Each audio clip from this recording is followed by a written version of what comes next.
Hello everyone, pasensya na po at hindi po ako nakagawa ng live kasi nagkalagnat po ako ng huling live.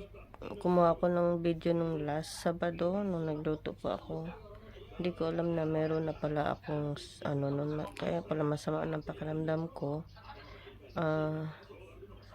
May nagkaroon po ako ng influenza kaya ilang araw akong mataas ang lagnat ko mula nung Sabado ng gabi hanggang kahapon, hanggang ang lagnat ko 39.6 ganun. Kaya para akong tapos masyado masakit yung dibdib ko. Pero nakapunta na po ako ng hospital nung kahapon lang kasi walang hospital nung linggo kaya tiniis ko lang siya nung linggo, Sabado kasi 'di ba mga mga hospital nun. Kaya kahapon talaga ng umaga pumunta talaga ako kasi parang hindi na ako makakalakad. Talaga pinilit kong lumakad para makainom na ako ng gamot ng pang-influenza. Ang hirap magka-influenza, guys. Kaya mag-iingat po tayong lahat. Kaya yung mga mag-mask tayo palagi, lalo na ngayon. Nagmask naman ako nung tagalabas ko, nagmamask naman ako. Siguro nung hindi ko talaga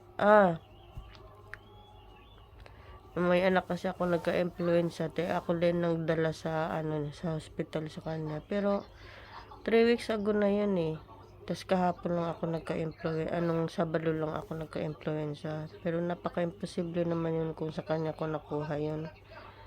Pero nag-uubo-ubo ako, pero hindi ako nilagnat na katulad nung Sabado na umabot talaga ng 39.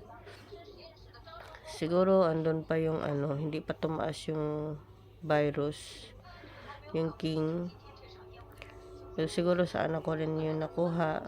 Kaya lang din ako, yung hindi ako nagmask kasi anak ko nga parang lang ako unseen na pero sa ngayon nandito ako, may anak ako dito kaya nagmamas ako talagang nag-iingat ako na hindi mahawaan yung bunso ko kasi ang hirap magkasakit, guys. Sobrang sakit ng katawan ko at saka sobrang lamig na hindi ko mawari talaga yung pakiramdam ko.